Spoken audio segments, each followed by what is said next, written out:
Welcome everybody. My name is Rajnikant Patel. I'm a retired executive and an author of children's books, and I'll be the moderator today.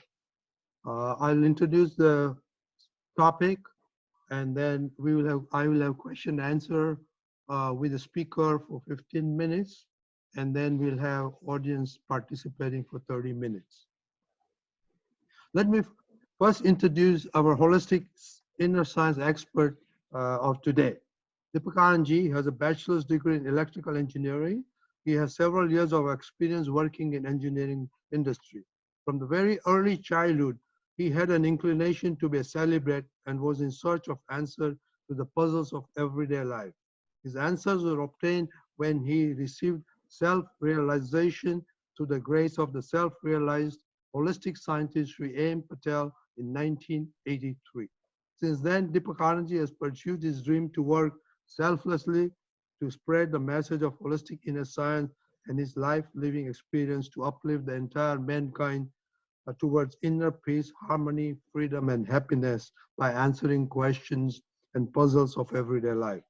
He has devoted his entire life in studying holistic inner science, visiting rural areas and cities in India, USA, UK, Canada, UK, Europe, Australia, New Zealand, Africa, spreading the knowledge of this holistic science. He is an expert in holistic inner science and an interpersonal relationship.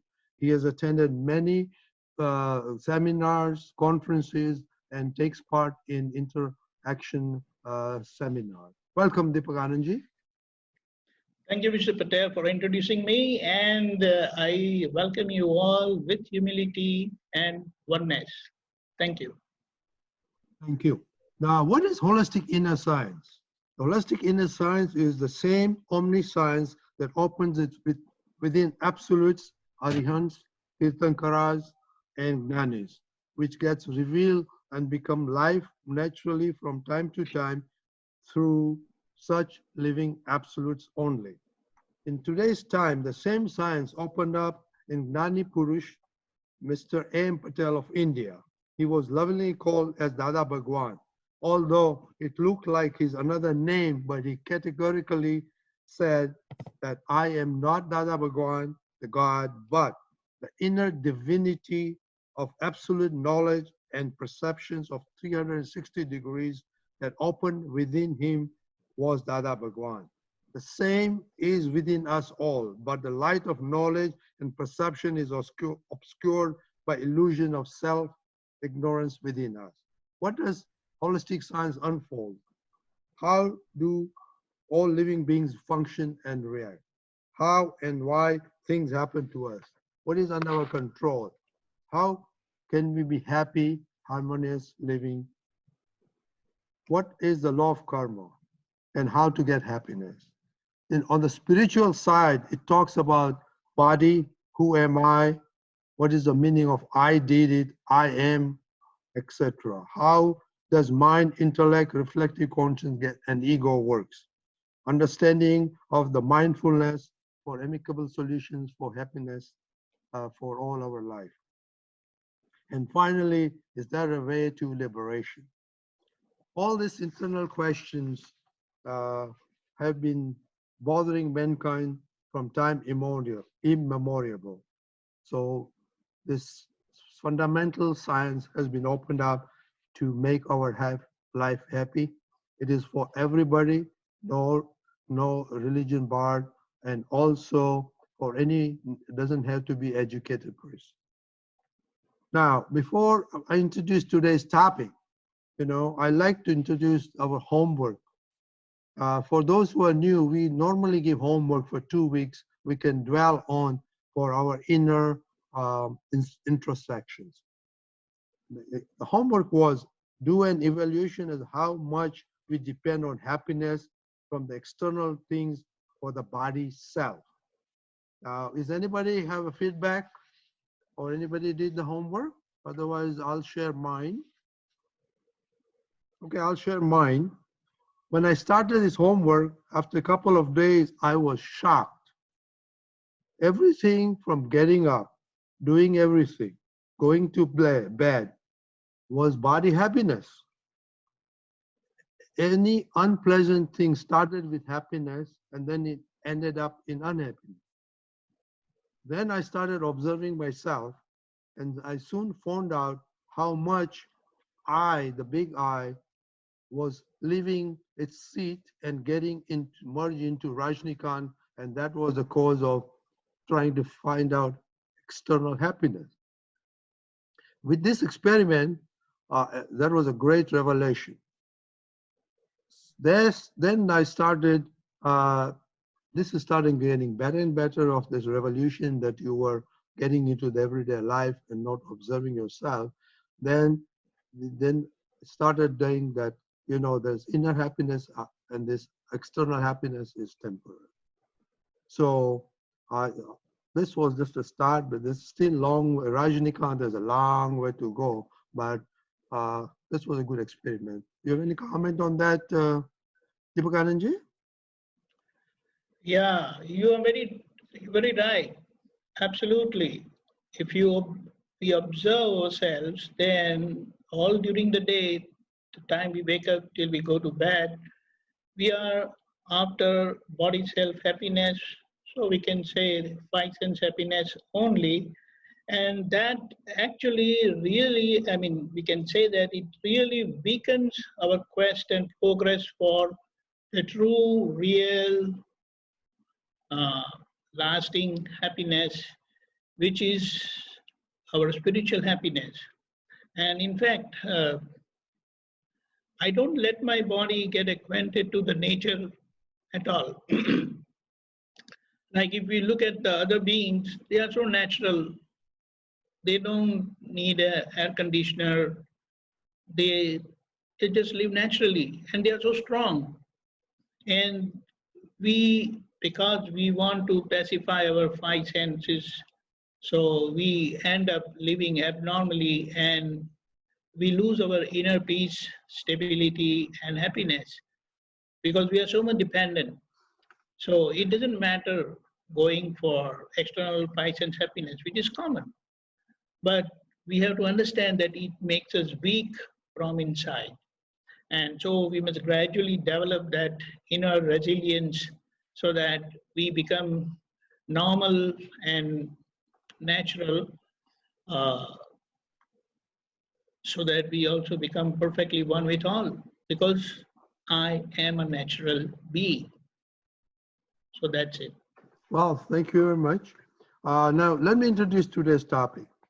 For those who are just new, we have been talking about Vyava Vignan, and we started up with anger, pride, maya, and greed, which are the karmic binding for our life. Now, we finished that, so now we're going to look into how do we measure ourselves against those karmic bindings in our everyday life.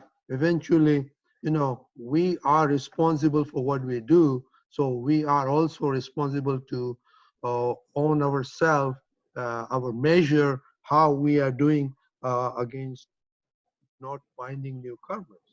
For this, holistic scientist has given us 9 divine codes of conducts, or we call it 9 priceless diamonds.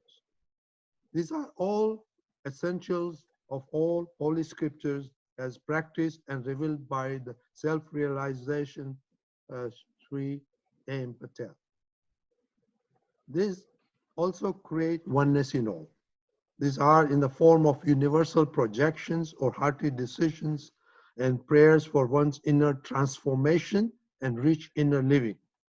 We will take up the first code of conduct today, which says, "O Lord, bless me with such an infinite inner strength as would restrain me from hurting, causing someone to hurt, or supporting someone hurting even slightly the ego of any living being. Bless me with such an inner strength that in thinking, speech, and conduct, I will take account of all different viewpoints in any situation, such that I restrain from hurting even slightly the ego of any living being." So this topic, you know, I have some questions which rises. So I'm going to put some questions, Deepakanandji, and then you can introduce the topic. What is really ego? where do we inherit this ego? You know, egos plays different parts of role all the time and is never consistent. Same situation in different situation, the ego plays totally differently. So what are the consequences of hurting somebody? At times we hurt others unknowingly, at times we hurt knowingly. Please explain, and how does these four karmic bonds come into play? Is there any way not to hurt anybody? How does prarabdha play a part in our discharge, and what are the consequences? What if you hurt anybody in the past? We have hurt many. This is realization now, but we have hurt many people in the past. So what do we do? By making this first diamond projection or vow or wish, what happens? What is the scientific reasoning behind all this stuff? What is the difference between projection and prayer or a wish? So these are some of the questions that comes in my mind when we into this topic. So if you're into this topic, then we'll start with more questions and answers. Right. So let us try to understand what does the dictionary says about ego. And so we will get an idea. You know, our body's self-belief as I am the name bearer and as a distinct and unique from the world. What it means, I experience myself separate as a unique entity from the world and other people. So that is ego. In psychoanalysis, it says that it is the conscious or the most immediately controlling our thoughts and behavior and is most in touch with the external reality called the world. That is ego. It can also be identified as pride, which is an exaggerated sense of self-importance. When the ego manifests in the form of self-importance, then it is pride. And if it is an appropriate way, if it is there in a balanced way for oneself, then it is self-esteem also. And everyone must have this self-esteem because that would keep them moving, working hard. So that is basically ego. And it is ego that gets born and it is ego that gets liberated. So that is the thing. Further, you have asked that how do we inherit ego? So it is like we inherited ego from our birth itself. When we were given our name for a unique world identity by our parents or our relatives. And through our life processes, having passed through interacting with worldly, mundane, so-called ignorant people, we have eventually started believing ourselves as name as I am. And then because of the prevailing self-ignorance, having no wisdom of self-knowledge, it all ended up with strong liking and disliking feelings for different things I come across, different people I come across, and situations I come across. And that's how it came in our life interaction. Now with such false, self-motivated independence, it manifested itself as what we are today. Whatever we are today, it is because of that life process we passed through.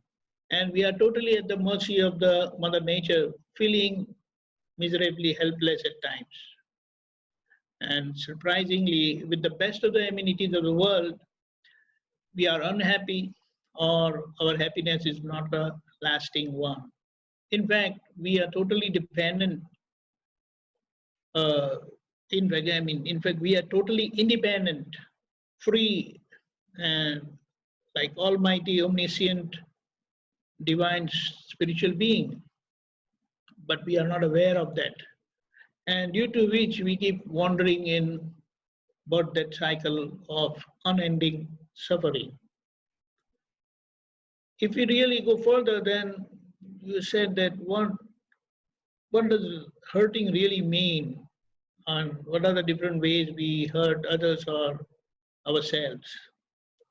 What are its consequences and how we knowingly or unknowingly hurt people? Well, we can say everyone has by default, as we have seen people going through the life process, they have this factor of ego without exception. And when we are not determined not to hurt anybody through my thought, speech, and action, then whatever way we inadvertently end up hurting others, because that ego is such, it will end up hurting others naturally. And this would put us in an endless cycle of suffering only. Because if I continue hurting others, then the reaction or the outcome of that is I will get the hurt back. And if we put ourselves very precisely, then fundamentally we are living with total insincerity and immorality, which eventually brings eternal suffering in our life. And that's why it is said and revealed very nicely by holistic inner science that you are wholly and solely responsible for yourself. So it is said that even as a name bearer, if I learn to live nicely, then I can easily get away with my ego. Because for my own happiness, I will see that I live properly. And if you hurt anyone knowingly, with manipulation, planning, and a strong motive, then the natural outcome is you will get the same suffering back in a multiple way. And that would make you suffer knowingly. And of course, if you unknowingly do something, then the results are also you face suffering unknowingly. And here again, the cardinal principle is what you give, you get. What goes around comes around. That's the natural process. Further, you have also said that how does or what are the four karmic bonds they come into play. You see, when our ego is hurt, we all know our happiness shatters. And when we have ego, which is result of self-ignorance and our life process, then there is always a play of all the four karmic bonds. So when your ego is hurt, your happiness is gone. And this awakens our inner weaknesses of greed for more five sense happiness, which in itself is obsession for pride and false ownership. Naturally, you would try to protect your pride and ownership with the help of anger.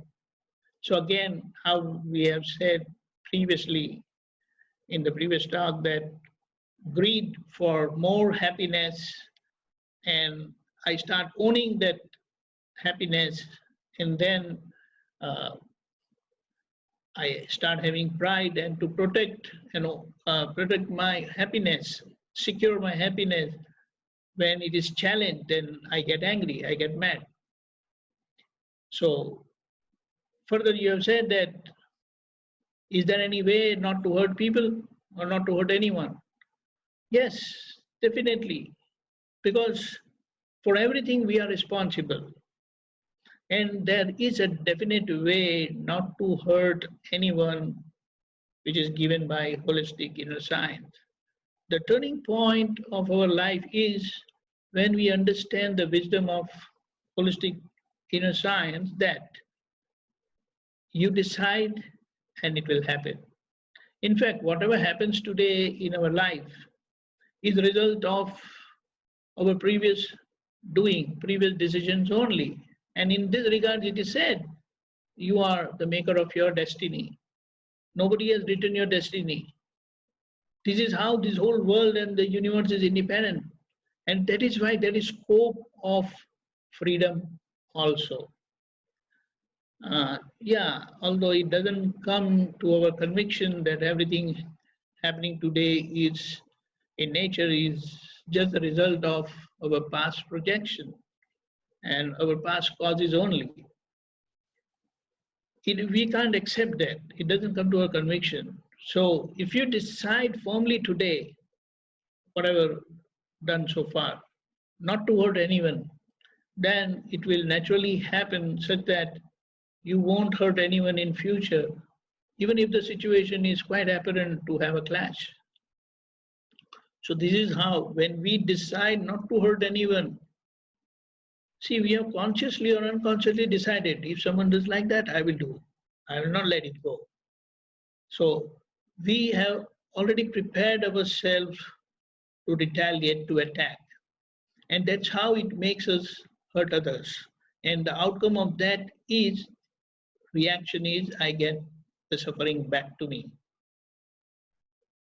Further, you said that how does prarabdha or the karma's work play their role in our discharge and what are the consequences? We have seen previously, prarabdha karma means those karmas which are ready to give result in this life itself. So they are inevitable and are meant for suffering. Now, someone with divine vision will surpass all these karmic effect of the prarabdha karma by pursuing them without becoming a sufferer, and he gets away with the karmas and progresses further in the path of liberation. But one without this divine vision, he will suffer the prarabdha karma, which are destined for suffering, and he becomes sufferer in that. And natural reaction is he will blame others for his suffering, and this lays causes for future suffering depending upon the intensity of his projections. Further, also you have said that what if we have heard in the past? Definitely, if we have heard in the past, then you're going to face suffering today, now. So, in retrospection, we must recall all our mistakes and fix them through heartfelt forgiveness and firm resolution not to commit them again. Now, it may surprise that we have been talking about forgiveness and all that stuff. We know to wash our clothes every day or once in a week, but we don't cleanse our mind where we have those bad thoughts. The way we speak inside, the way we speak outside and deal with others, where others are hurt, and we have never corrected them. But clothes, we want to keep it neat and tidy. And that is the reason our mind, speech, and body are not cleansed. Physically, we clean, but activity-wise, they are not corrected. And when through retrospection we understand our mistake and we correct them, then even by grossly asking for forgiveness, because many times you don't recall what wrong you have done, but it's like knowingly or unknowingly, if I have hurt someone, then I feel sorry. Then, that perception will open and it will become clearer, and you will be able to see your mistakes individually, and then you will be able to correct them. So it's a process, like how we, even in big industry, they have time for shutdown and they clean the whole factory. And that is part of the process for you to maintain the quality standard. So in the way, if we want to have happiness, then we must learn to cleanse ourselves. Now, you also said that by making this first diamond projection, how it is going to happen? I mean, just by projection, what is happening? You know, we are setting up a target for our own self, not to hurt ego of any living being. Now, this ego is such that it is everyone's existential state. What do we mean by existential state? People thrive on their ego. They survive on their ego. And when their ego is hurt, it's like everything ends. So we must never hurt anybody's ego. It's important because we are challenging their existence. And when we hurt someone's ego, then we are definitely attacking their very existence. So, and we have seen people always retaliate and they want to strike back and they wait for an opportune time and they really hit back, and we see, and we, in fact, we also do all that. So that is how. So for our sustained happiness, we must deal through our mind, speech, and body. We must deal in such a way that no one is hurt. And finally, our speech itself will become such that it never hurts anybody. Even slightly, not even through slightest negative inner vibration. And that is when our experience of bliss will open, even in this perishable body. Further, you have said that, I mean, you have asked about the holistic science behind this projection. See, with this projection, there is a net science only. It is very important projection in relation to our everyday and everyone's blissful existence. Of those 9 diamonds we have said, this one, hurting or not to hurt anybody's ego, is the most primary one, and in fact the other 8 are extension of this first one only. Our inner discharging karmic forces may compel us to hurt others, but this projection will hold us back and create an inner fire. What it means that when I have decided, I have projected not to hurt anybody's ego, and my discharging karmic force makes me hurt someone's ego, then because of that inner decision which I already projected, it really makes me hurt inside. Oh, that was wrong, I did. This will ultimately burn away. I mean, I will free myself from all inner weaknesses, making me pure, perfect, and normal. It's like if I don't wake up, I don't have a wake up time, then I will wake up at any time. But when I decide I will wake up at 5, let's say, then if I wake up at 4, then I feel, oh, it's too early. But if I wake up at 6, I'll feel, oh, it's late. Why this feeling of early or late comes? Because I decided to wake up at 5. So this decision of not to hurt anyone's ego, because I also love my ego. I also don't want my ego to get hurt, and no one should hurt my ego. So if I want, then I must learn to give. So this projection opens that inner fire, that inner alertness, that inner mindfulness, which will eventually make me correct my weaknesses wherever I'm going wrong. So that will make me pure, and I'll be able to cleanse myself to become normal. This will also help me open my divinity to experience that omniscience which is there within my body itself. And it was with these projections, it is said, which the holistic scientist, it is said that he did it for 40 long years, Mr. A.M. Patel, and he attained his fully enlightened state at the age of 50. And That's the reason we all got benefited from his holistic science, and that's how we are having the talks nowadays. And we are trying to share our experience and reveal the science what he has said so easily, but totally out of his experience. Thank you so much. Well, thank you, Deepakanandji, for introducing this topic. I'm sure there are a lot of questions. I have a lot of questions. I'm sure a lot of questions in the audience. But I will start with just one question, and then we will go to the audience.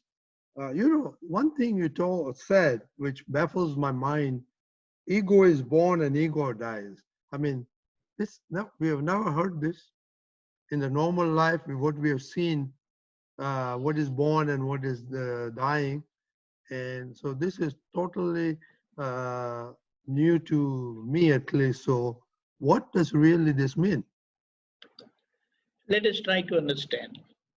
Don't we say that I was born in 1961, let's say, Yes. and I have a feeling that, oh, I'm going to die. Yes. So that feeling that I am born, and who that I relate to? I as body self. I was born. Mm-hmm. So my body self belief as I am is ego. So ego is born and ego dies. But while living the present life, I project, and that those projection goes as causes for the next life.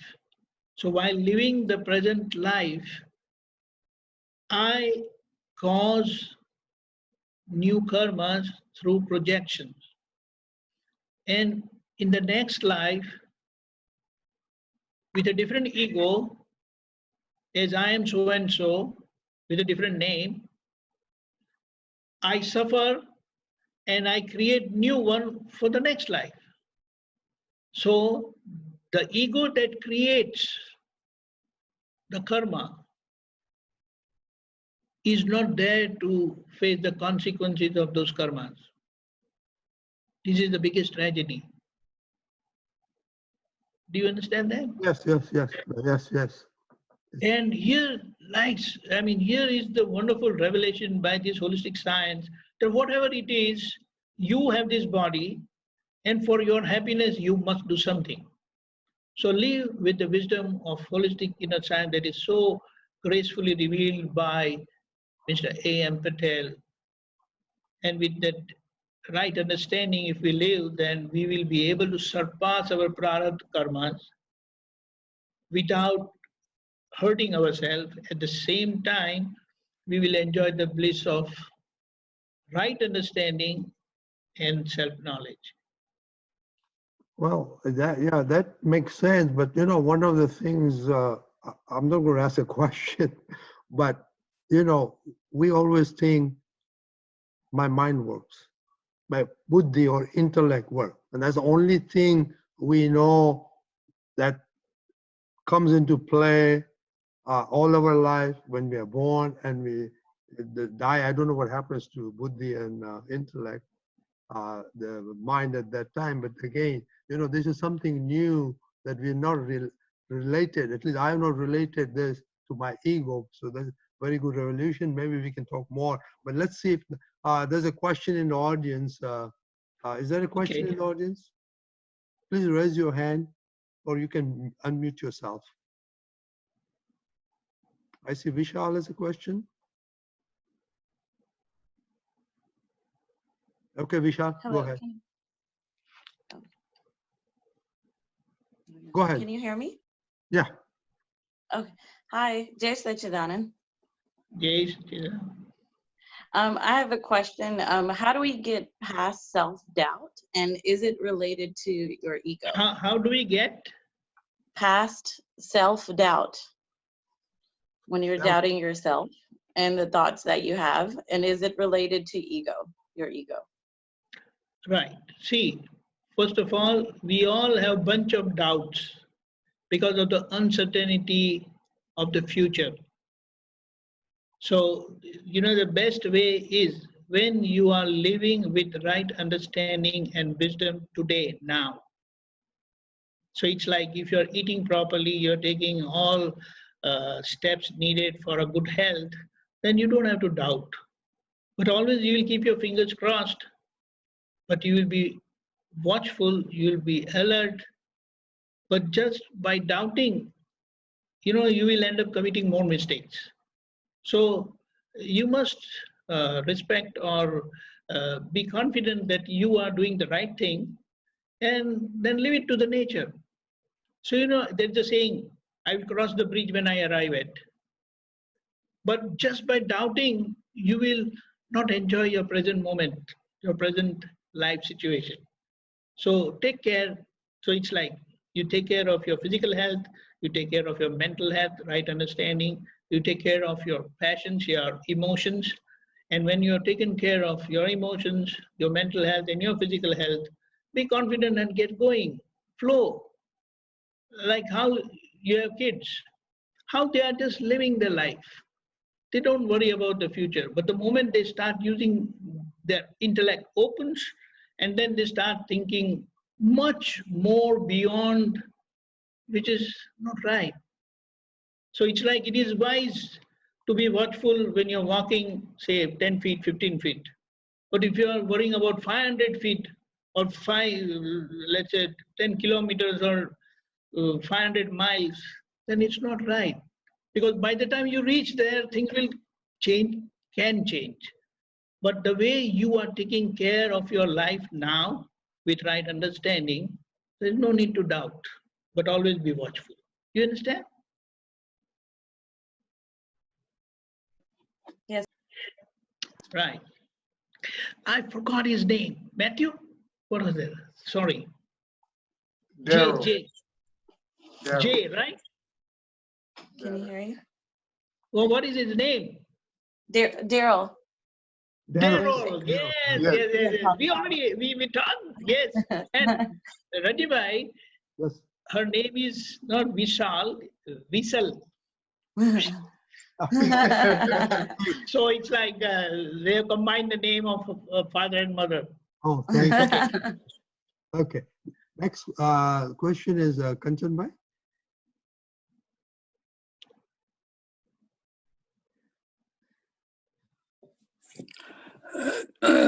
My question is, you don't hurt anybody, you don't get hurt.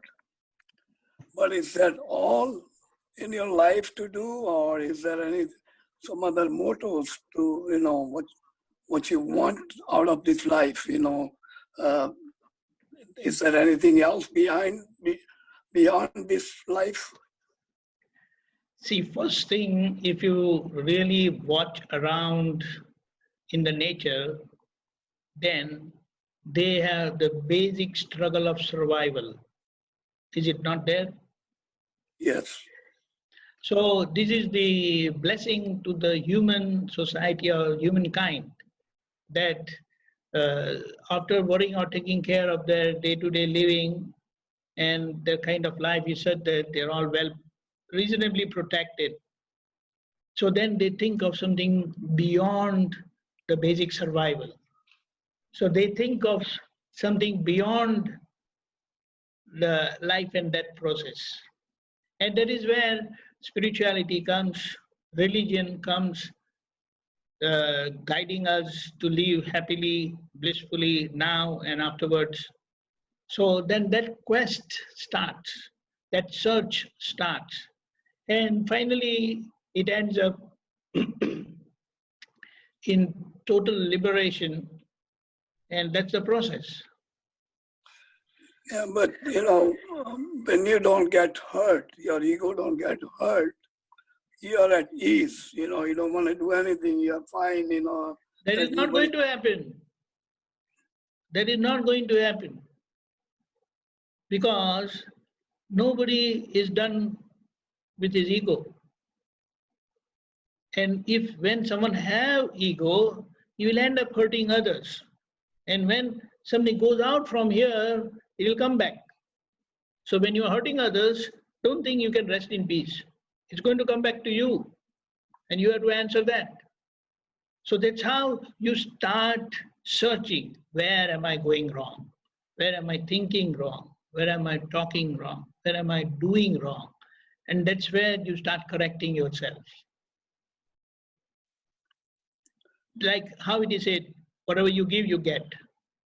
What goes around comes around. Nothing comes from nothing. So all these phrases, they tell us the science of nature, Newton's third law. Whatever is caused gets affected out. So if you turn down the causes, then the effects will cease to happen. So when you know that your is ego is true. hurt and you are hurting others' ego, that is not going to happen because you have to get away with your ego first. That's true, but I have seen people, they have, their nature is like, not to hurt anybody. So in that case, they don't get hurt. Apparently, not in totality, not 100%. You know, that factor of fear is always there in their minds. Yes, he is not coming across things, any adverse situations, but that fear factor is always there. Is it not there? Yes. Yeah, that's a So, part of it. right. So, how will you get rid of that fear?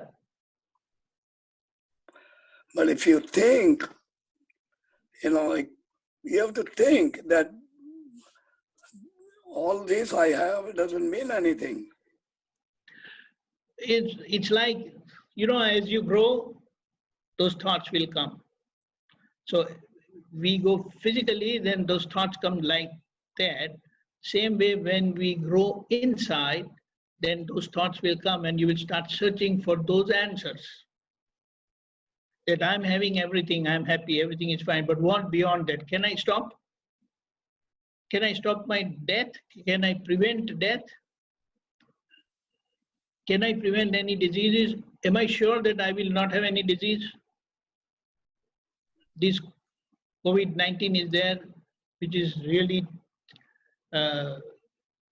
bothering everyone in the world. Yeah, And they're everybody's careful. I'm not saying no, but that factor of uncertainty and that fear is always there. What is the surety? And on what basis will you have that surety? That is where the factor comes.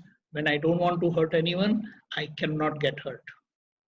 And if I get hurt, then there must be something wrong done by me due to which I'm getting hurt.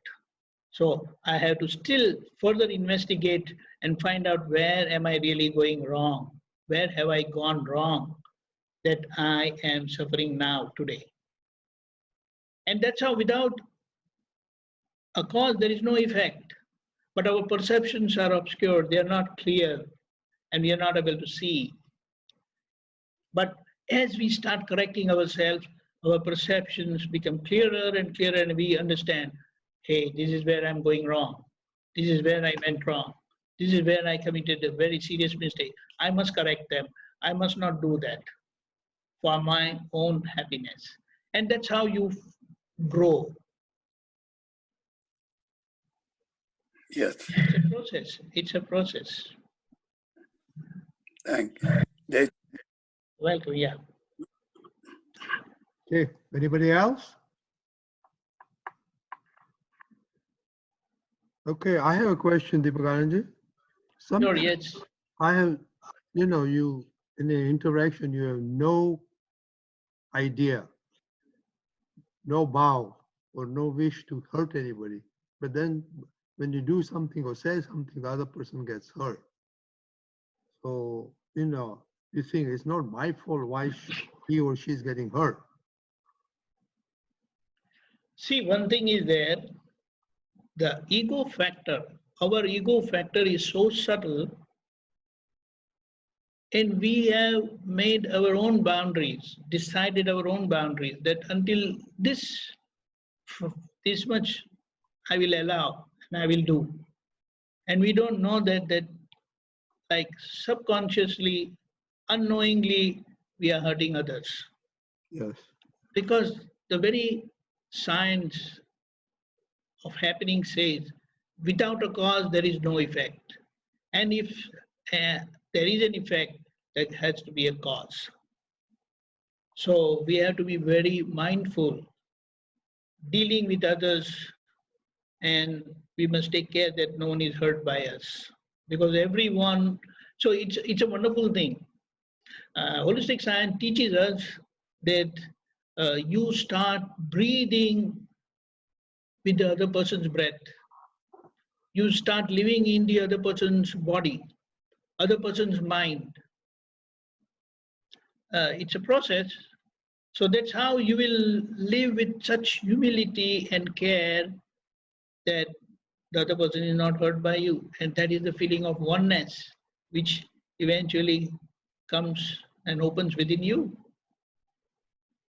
See, So, today I'm only worried about my requirement, what I think, what I believe, and that's it. We are so much selfish, we are so much self-centered, but our self is defined by our ego, the body self belief.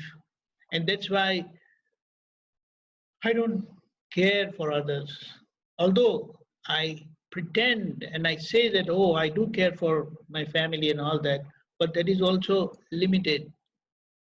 Limited in the sense to a certain extent. Beyond that, we don't allow because we have not got away with our ego.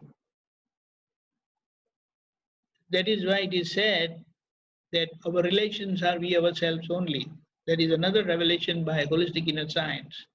So whoever I interact with, I have relation, then that relation is my extended body self.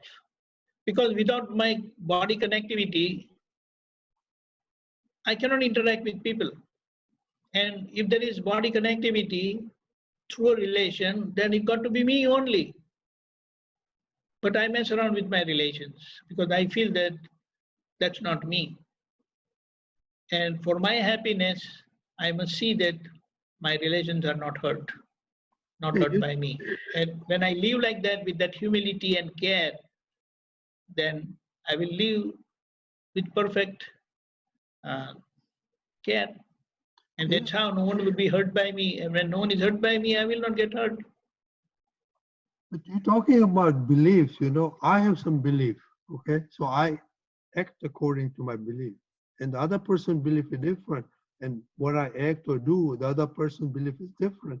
And that hurts him or her, then what is my responsibility? Now you're saying there cannot be any effect without a cause. So what's the underlying cause that, you know, is a conflict between two beliefs? See, then it is like we are not aware of our beliefs, and we are not even aware that we are expressing our beliefs through our life process. And we don't care or don't take the heed of the other person's belief. And that is where clashes happen. That is why holistic inner science has raised the factor of adjustment. You keep your beliefs inside. So it is said, for a cordial coexistence, you understand the belief of the other person, you adjust to the belief of the other person, and still remain in the center. That center is of oneness. That oneness can only be attained and achieved when you have that adjustment. But if you stick on to your belief and don't care the heed of the other person's belief, then finish. Then why are you together? That's why in any association, in any relationship, that factor of adjustment is necessary, mandatory for a cordial existence, coexistence. Just imagine our left leg and right leg. If they don't walk in coordination, how much time it takes to get grounded? In split second, you'll be down. So imagine how our legs, while walking, they walk in coordination, that we are not falling down. In the same way, in every relation, this coordination and adjustment is must. We must understand that. And wherever there is connectivity, wherever there is relation, there is some karmic connection. So don't believe that your body is yourself. You must understand that your body and the collective relation is yourself. Then you will always have a consideration for their existence, for their survival, and you see that you don't choke them, you don't hurt them. Then they will live happily with you. And the reaction or the result would be you will also be happy. When others are happy with you, you will always be happy. So, in other words, I mean, this is very good. But in other words, what you're telling me that if I want to do something or whatever, and I'm associated with people, then I have to ask their beliefs or know their idea about the topic or whatever before I react. Or before. You're not alone. You're not alone. If you're alone, then there's nobody's questioning you. Yes. But if there is someone who can question you, then you become naturally answerable to them. So you must have that consideration. Whatever you do, then otherwise they will claim, I am your better half. So better half must be taken care first, then your half. That's so. They can claim, yeah, Shalabel, just a moment. You said, can you hear me? Yes, I can. Okay, you said that when we try or when we hurt others' ego, we have kind of earned ourselves a karma and it will come back to us. But supposing I'm with a person who is a better realized person, and I may think that I have hurt that person, but that person already who has, achieved certain level is not hurt. So how do I know that I may think I have hurt him, but his ego is not hurt? So do I still, how do I know I have hurt or not hurt? I understand. See, one thing is there. So it is like when we dealt with holistic scientist, then he lives with that inner wisdom. But then, see, for example, if I had to give him certain medication and I fail and forget to give him, but his ego will not react, but the physical body is going to get affected by it. Yes or no? Yeah. So I became instrument for his suffering. And in nature, anything goes out from here will come back for settlement. He doesn't mind, it's a different story. Do you understand? For example, whatever vegetables we eat, we don't experience or know their suffering, but they do suffer. But then, in that whole process, by consuming vegetables, we grow. So whatever spiritual earning we do, we make those earning, then part of it naturally goes to them, and that's how they also grow. But what we have to understand, whether the other person feels or not, if we have hurt the other person, it affects the person, but he doesn't mind because he lives in that wisdom. So for him, that is the prarabdha karma meant for his suffering, inevitable suffering, but he doesn't suffer and he progresses further. For example, Lord Mahavira was challenged by an angel and he was troubled by him.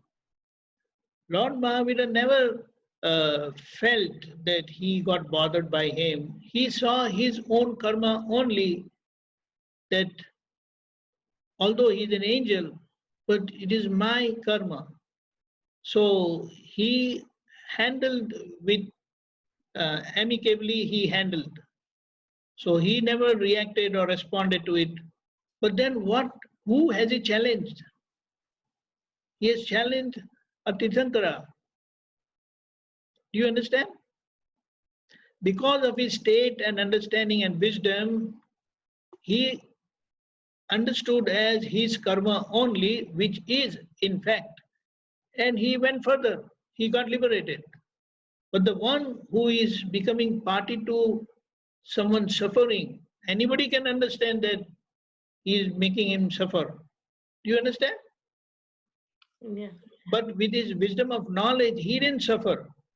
So he progressed further. He got away with his suffering, his prarabdha karma. And he progressed, but he becoming instrument for his suffering, he has to pay the answer in the nature. Okay. So Right. what you're Okay, saying thank is we have to be very careful and be very conscious and mindful of what we are doing, irrespective of what our inner feelings are. See, it's like when children hurt their parents, parents don't mind. But are they not hurting their parents? Parents consider them as their children, so they don't mind. They will go further. But then parents were hurt by their children. Do you understand? Yeah. So this is where they have to be careful. In fact, the whole process of life is we have to learn that humility and live in with that humility that no one is hurt by us. Very well And said. that is life. Very well That said. is the process, or that is the goal we want to achieve, because for our own happiness. Very well said. Okay. Now time is up. So I'll just summarize, and Deepakanandji, if you can. Can we take 2 minutes? Can we take 2 minutes, because Kanchan Bhai Oh, has a question. I didn't. So okay, sure. My question is, sometimes you hurt somebody by saying something which is unintentional for me, for us. How do you get around that? Like you have absolutely no intention of hurting somebody, but by a faith something came out and people get hurt. What do you do about that? See, although you never intended to hurt the other person, but still the other person got hurt by you. So it's like you have to feel sorry for it, because you never intended to hurt, but the other person got hurt by you, and you know that the other person got hurt. Then it becomes your duty to correct yourself. And then actually, we may say that we never intended. Without our intention, we must have that carefulness that when we deal with others, they should not get hurt. But the very fact they got hurt, that means somewhere I slipped, somewhere I was not careful. Otherwise, how the other person got hurt, right? So That's I am how. at fault. So, yes, I must ensure that knowingly or unknowingly, I must see that no one is hurt by me. Yeah. Yeah. Gradually, that inner power of perception is such, it will make you mindful of your every move, physical, mental, that is thought process, and your verbal vibration. That's why the finality of perfection is measured by our speech. That speech is such a divine one, it never hurt anyone, not even slightly.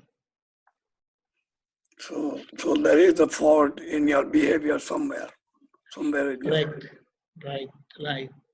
So it is like the subtleness of our body activities, from grosser to the subtleness. The subtleness is very small, and we don't have that perception. That sharp perception is not there. We are not able to understand and recognize those mistakes, right? Yeah. Okay. Okay, we'll take the last question. Hopefully, we summarize quickly, Deepakanandji. Yeah. Go ahead, Kirtiben. Cannot hear you.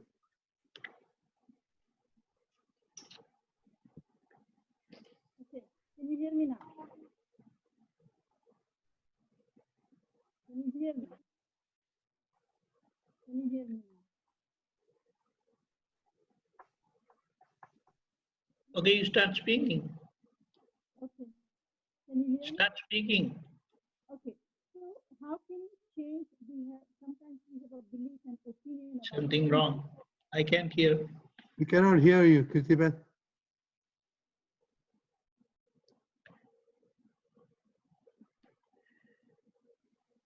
Okay. Can you hear me now? No. The voice is very low. Okay. How about now? Can you hear me now? Okay, say. Try to say. I will try to catch you. Okay. How can you change your belief and you have some opinion about somebody, and how can you overcome this opinion and change? Okay, let us try to understand how we build opinion. Correct. Knowingly, unknowingly, subconsciously, we continuously express our opinions. That's how beliefs are formed. For example, so and so person is like this, he is like this, she is like that. And it's not just once or twice, I say, repeatedly, I keep bombarding that belief. I mean, I keep expressing my belief. I verbalize those beliefs. And that's why, there's one saying, I try to find out that words become these and then it becomes your destiny and all that. From speaking to destiny, it is there. For someone has written that very nicely. That is there. So we must mind our words. It is also said that the world originated by the word itself. And if that right word is understood and realized, then the world will subside. That is why the finality of our experience and perfection is perfect word, Syad Vad. Okay? So we have to mind our words, what we speak. And when we focus on that, whatever you want to change, you change the opinion. You verbalize you correct your belief, and the belief will change. Okay. Opinion will change, the belief will change. Okay, thank you so much. Well, thank you, Deepakanandji. I'll summarize and then you can give us the homework. We Right. talked about the definition of ego and how it plays in all four karmic binding. So we have to be very careful about it. You said we are responsible for ourselves, so we have to be mindful, and we have to make firm resolution that there's a fire inside us that will make us go towards that goal. So with that one, if you want to give us a homework and summarize, then we will.